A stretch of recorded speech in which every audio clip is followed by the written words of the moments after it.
po sa inyo. Ako si Chester. At ang kwentong ibabahagi ko po ay family outing namin papuntang Laguna. Nag-rent lang po si Papa noon ng van. Saka ng driver. 5 po kaming lahat, pang-anim yung driver. Bali, panganay po ako sa magkakapatid at yung sumunod sa akin ay si Chase at ang bunso naman namin ay si Charm. Sabi ko kay mama noon bago kami umalis, i-separate na lang yung adobo sa lagayan para pag nagutom pwede agad kumain. Gutumin kasi ako, Ate B. Tapos si Charm na 10 years old lang noon, mahilig din kumain. Habang nasa biyahe kami noon, tahimik lang kami magkakapatid. Kasi si Papa nakikipagkwentuhan lang noon sa driver.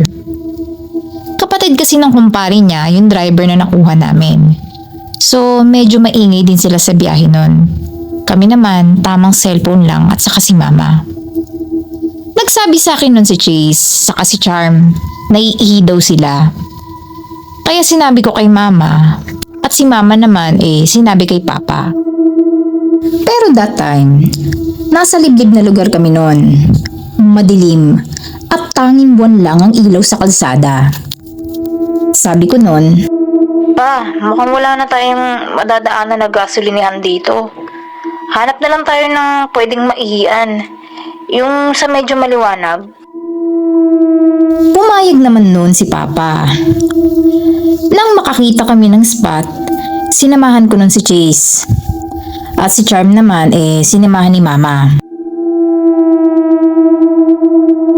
Si Papa, saka yung driver, napansin kong palinga-linga. Narinig ko yung usapan nila na parang naliligaw daw kami. Pagbalik namin sa sasakyan, napansin ko sa talahiban na parang may tindahan. Kaso nga, umandar na kami agad bago ko pa sabihin. Sabi nun ng driver, tama naman daw yung ways na sinusundan niya. Ang problema daw kasi, ilang beses na namin nadadaanan yung upuan na may signage na Hugis Star. Tapos yung upuan daw, kahoy. Tapos may pusang nakaupo doon. Bilang ng driver, mga 5 beses na daw ata kaming umiikot. Kinabahan kaming lahat nung sabihin niya yon. Sabi ni Mama, magdasal daw kami at baliktarin ang mga damit. Sabi ni Papa, bakit daw ngayon lang sinabi ng driver? Sabi naman ng driver, akala niya kasi normal lang daw dahil nga sa ways, tama naman yung dinadaanan namin. Tuloy pa rin po ang takbo ng van habang nagdidiskusyon sila. Mabagal lang ang takbo namin nun. Hanggat sa napansin ko ulit yung tindahan na nakita ko. Sinabi ko kay Papa na nadaanan ulit namin yung tindahan. Huminto po kami tapos bumaba si Papa. Pupuntahan niya sana yung tindahan na nasa Talahiban. Bababa na sana siya nun, pero sinigawan ko siya na huwag na siyang bumaba. Kita ko kasi yung tindahan. Nag-iba. Kanina may mga nakasabit na paninda. Nung makita ko, ulo na ng mga hayop ang nakasabit. Grabe yung kilabot ko nun, Ate B. Nakita ko si Papa nung maaninag niya. Nakita ko yung takot niya. Lahat po kami nakaramdam ng takot. Kasi ang tagal na naming paikot-ikot. Maya-maya naman ay may sumulubong na makapal na hamog. Wala kaming makita. Napapreno na lang yung driver nun. Ayaw din nila labasin kasi nga delikado. Hindi po kami tumigil noon sa pagdadasal. Habang numinipis na yung hamog, may naglitawang malalaking tao. Parang 7-footer yun, Ate B. Puro anino lang. Ang bilang ko noon ay 7 sila sa paligid. 4 sa kaliwa, 3 naman sa kanan. Naglalakad yun ng dahan-dahan papunta sa van namin. Napatili si mama at napaiyak na yung mga kapatid ko. Dali-daling kumambyo yung driver. Sumigaw si papa na huwag daw huminto daw sa pagdarasal. That time, sobrang intense po ng mga nangyari. Hanggat bigla ko nalang naisip yung dala naming asin. Para po yun sa mga lulutuin namin sa swimming. Naisip ko na baka makatulong yun. Dahil nga sa mga naririnig ko din online at nababasa nun sa internet. Hindi na po ako nagsalita nun, basta hinanap ko na lang yung asin. Tapos sinaboy ko yun sa loob ng van. Inubos ko po lahat. Napapreno noon yung driver, tapos tumingin sila lahat sa akin. Grabe Ate B, isang iglap umaga na pala. Putok na yung araw. Tapos nasa tabing ilog na kami. Lahat kami ay natulala sa nangyari. Nagulat pa kami nang may biglang kumatok sa bintana na matanda. Hindi pa daw ba kami aalis kasi baka tumaas daw yung tubig sa ilog. Dali-daling kumambi yung driver. At doon na po kami nakalabas ng highway. Nang may madaanan kaming simbahan, lahat po kami ay bumaba at nag-alay ng dasal. Pinagtitinginan pa nga po kami kasi baliktad yung mga damit namin. Saka mukha kaming takot lahat. After nun Ate B, naging smooth na po ang biyahe. At nakarating na din kami sa lugar. Doon na namin napagkwentuhan yung mga nangyaring kababalaghan sa biyahe. Buti na lang daw, may dala kaming asin. Yun nga lang, naubos ko na yung asin. Sabi ni Mama, meron naman daw mabibilihan, kaya wag na ako mag-alala. Simula nun Ate B, tuwing mag-outing kami may dala-dala na kami laging maraming asin.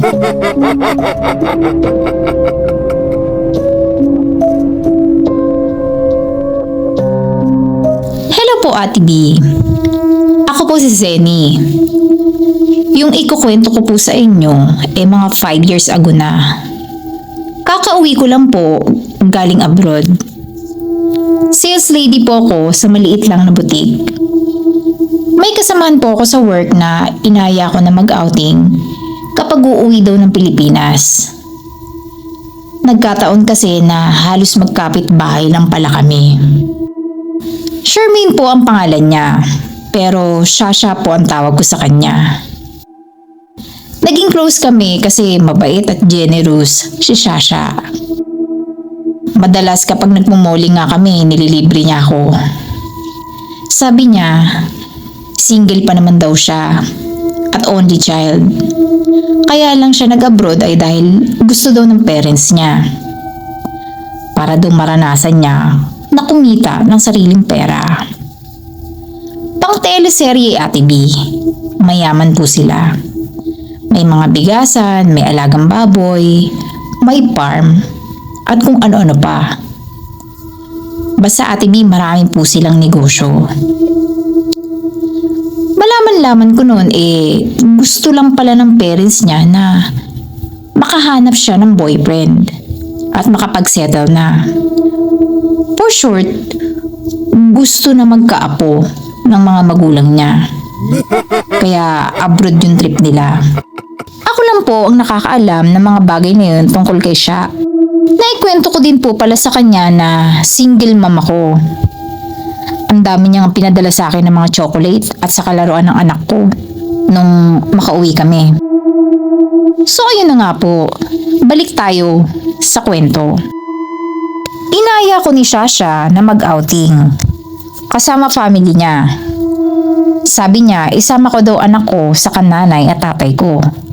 Kahit kapatid ko para daw masaya. Makikilala ko na din po pala yung parents niya. Tapos naging close ko na din. Nung makauwi kami ng Pilipinas, nagkita-kita kami ng family niya saka family ko. Mabait sila. Ramdam ko po yun Ate B. Bali, high ace van po yung sinakyan namin. Wala po kaming lahat sa loob ng van. Kasama yung mga gamit. 3 days vacation po kami sa Sariaya, Barangay Bignay. Papa ni Shasha ang nagdadrive nun. Ilang oras din kami sa Cavite. Mas okay daw yun kaysa mag-hire pa kami ng ibang driver. Naging masaya naman ang biyahe. Kwentuhan, kulitan. Pero natahimik ako nung magtanong yung mama ni Shasha. Anak, Sean, siya na ba yung bago mong girlfriend?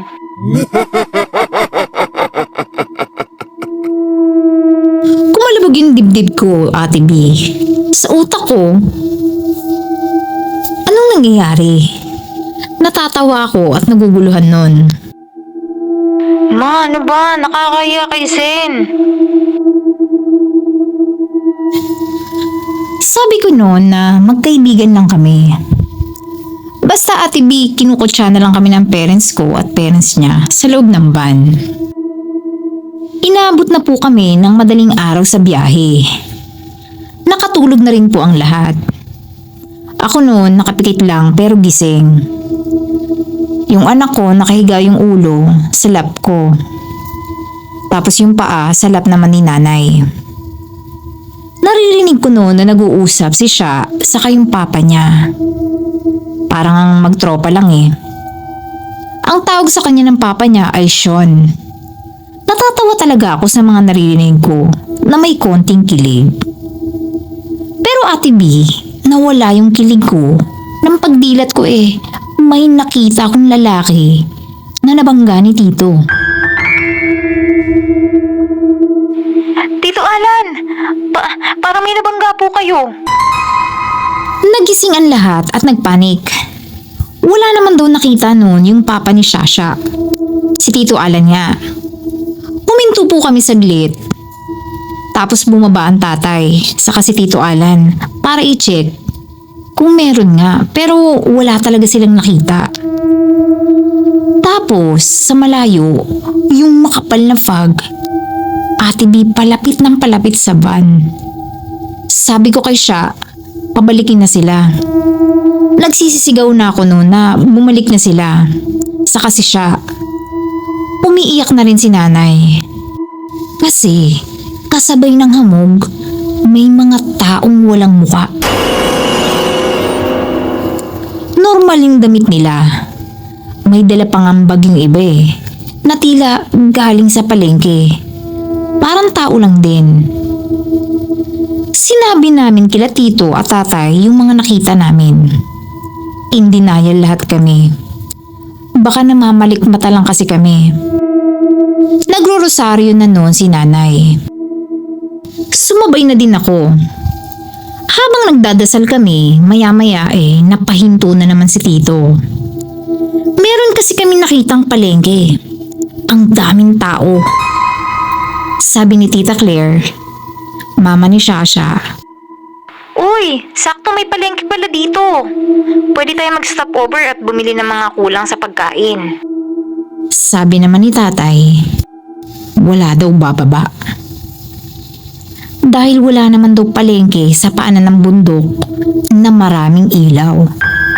At saka 12:00 na ng hating gabi. Kaya nakakapagtaka daw talaga. Napansin namin ni Tito na pabalik-balik na kami nun. Kasi natandaan niya yung saradong tindahan na may malaking puno sa gilid. Ilang beses na daw namin yun nadadaanan.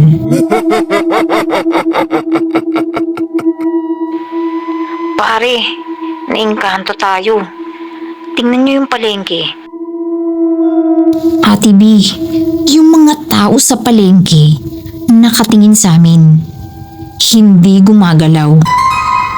Ang tagal. Hanggat sa nagulat kami kasi bigla kasi silang sabay-sabay nang umiti. Napatili kaming lahat sa takot. Si Tito Alan takot na din pero pilit kumakalma kasi nga siya yung driver. Nagdadasal siya habang nagdadrive. Hindi daw siya pwede magmadali dahil baka madisgrasya kami. After nun Ate B, ang mas nakakakilabot, may nakita kaming sorbetero na nakasombrero. Pang magsasaka po yung suot niya. Ilang beses na rin namin siyang nadadaanan. Naglalakad siya habang tulak niya yung kartilya niya. Tapos naririnig namin siya sa loob ng sasakyan. Yung tawa niya nakakakilabot. Nag-iiyakan na po kami nun. Sabi ni tatay, magdasal lang daw kami na magdasal. Tapos nagbaliktad na rin po kami ng damit. Hindi na po kami umandar nun. Inantay na lang namin ang umaga. Walang nakatulog sa amin. Pati anak kong 14 years old hindi rin nakatulog sa takot. 4:50 AM ng madaling araw nun. Maglilimang oras na kami nakastop magmula nang makita namin yung sorbetero. Nagulat kaming lahat nang may magbuhos ng isang timbang tubig sa sasakyan. Si Manong may dalang insenso. Pinapausukan niya yung sasakyan namin. Takang-taka kami at takot na takot. Sabi ni Tito, wala daw gagalaw at mag-iingay. Tinted po yung bintana kaya hindi kami kita sa loob. Iniikot ni Manong yung sasakyan. Yung dala niyang balding tubig unti-unti niyang binubuhos yun sa sasakyan paikot. Tapos habang nag-iinsenso, may sinasabi siyang hindi namin maintindihan. Maya-maya pa, kumatok si Manong. Sabi ni siya at Tita Claire, huwag daw bubuksan. Nagulat kami nang marinig namin yung boses ni Manong sa loob ng sasakyan. Parang tumagos yung boses niya. Huwag na kayong matakot. Ligtas na kayo. Naengkanto kayo. 2 araw na kayo nakapark dito Dito sa tapat ng tindahan. 2 araw na rin akong dumadaan dito.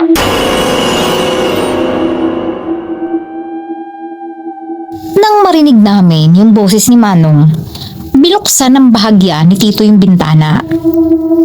May inabot si Manong. Nakabalot to sa tela. May asin at kung anong dried leaves yung laman. Isaboy daw namin sa katawan namin para mawala yung mahika. At yun na nga pong ginawa namin. Isang iglap, nakita namin yung araw na akala namin kanina ay 4:00 pa lang. Albularyo po pala si Manong nang makilala namin. At kaya pala grabeng pagod at gutom namin 2 araw na pala kaming nakastuck. After po ng mga kababalaghan na mga nangyaring yun, nakarating din naman po kami sa aming pupuntahan. Mas naging close din po kami ng family namin ni Sean na ngayon ay asawa ko na.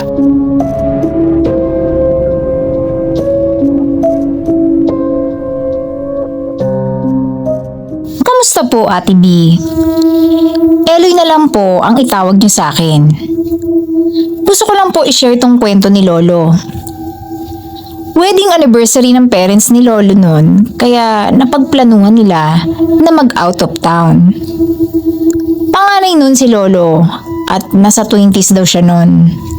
Tapos yung bunso nila ay 13 years old that time.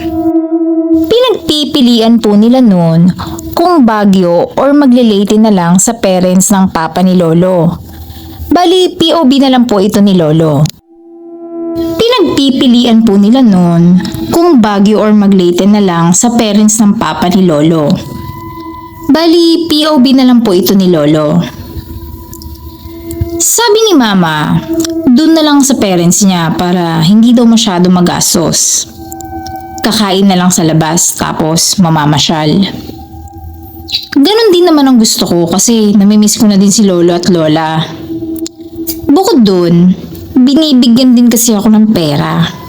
Saka may mga kung ano-anong regalo sa amin ng kapatid ko kapag dumadalaw kami. Biyernes noon ng madaling araw nang umalis kami sa bahay. Parang ayaw tumuloy nun ni Papa kasi daw wala siyang maayos na tulog. Baka antukin siya sa pagmamaneho. Sabi naman ni Mama hindi daw siya matutulog sa biyahe para hindi siya antukin. 1 AM noon na nasa biyahe na kami. Hindi pa ako inaantok noon. Kasi nakatulog ako ng hapon at sanay din ako magpuyat. Hindi ko na malaya ng oras noon. Nakatulog na din palang kapatid ko. Tapos si Mama saka si Papa nagkukwentuhan lang. Hanggat sa nakatulog na nga ako. Ate B, hindi ko po alam kung gaano katagal ako nakatulog.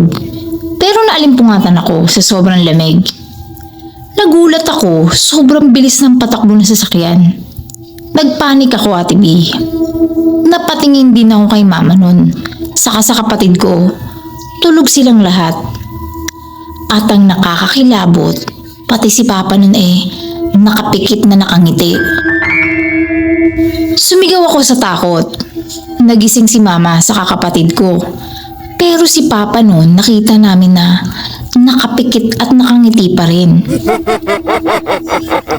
Ilalog-alog ni Mama si Papa para magising. That time, takot na takot po kami kasi lalong bumibilis yung patakbo ni Papa.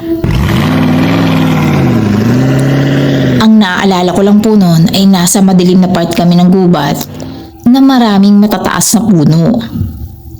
May mga nakikita na din ako mga taong nakatayo sa paligid. Hindi sila nauubos, para bang kami lang yung gumagalaw, tapos sila nakaloop sa pwesto. Malalaking tao, Ate B, na walang mukha. Nung magising si Papa noon, nagulat din siya. Nagtataka yung mukha niya. Pero ang mas nakakagulat isang gulong na lang, babagsak na kami sa bangin. Opo, Ate B, matarik na bangin yun. Nakita ko sa front view namin na wala ng kalsada. Tubig na lang at kuliglig at saka malakas na hangin ang maririnig sa paligid. Iyak po nun ng iyak si Mama. Hindi na po kami lahat nakapag-usap noon. Basta umatras na si Papa at sinabi na magdasal daw kami habang nasa biyahe. At ganoon na nga pong ginawa namin hanggat sa makalabas kami sa mahabang kalsada na yun. Putok na po ang araw nang makarating kami sa bahay nila Lolo. Habang nagtatanghalian ikinuwento ni Papa sa parents niya yung nangyari sa amin. Sabi ni Papa, habang nagdadrive daw siya noon, nakaramdam daw siya bigla ng antok. Tapos may nakita siyang mga alitap-tap. Kakaiba daw yun. Kakaiba daw yung kinang at sobrang nakakaaliw silang tingnan. Hanggat sa napansin niya na yung daan biglang naging magandang highway. Puno ng ilaw at magagandang building. Gold daw halos lahat. Tapos may mga dumadaan na eroplano na kumikinang-kinang. Ang dami din daw kastilyo. Yung parang Disneyland. Gold daw lahat yun. Tapos ang halimuyak ng amoy sa paligid. First time niya daw makakita nun. Natuwa pa daw si Papa kasi noon lang daw siya nakapagpatakbo ng ganun kabilis nang walang traffic sa highway. Ang sarap daw magmaneho that time. Kaya mas lalo niya pang binilisan yung pagdadrive. Tapos nawala daw yung paligid na maganda nung malubak siya. Yun pala, inaalog-alog na siya ni Mama at sinasampal. Kinuwento ko din yung mga nakita ko na mga taong nakatingin sa amin. Doon namin nakumpirma na napaglalaroan nga kami ng mga nilalang. Sabi ni Lolo, madami daw bali-balita na ganun sa lugar nila. Kaya mag-ingat kami. Nag-stay po kami ng 3 araw kila Lolo. Natulog po kami lahat ng hapon tapos nagkape kami. At nung bumiyahe na ulit kami pa uwi, wala nang natulog. Maraming salamat po sa mga nagbahagi ng kanilang kwento at syempre sa ating mga tagapakinig. Kung gusto nyo rin po magbahagi ng inyong katatakotang karanasan, mag-email lamang po kayo sa btbhorrorstories@gmail.com. Maraming salamat po.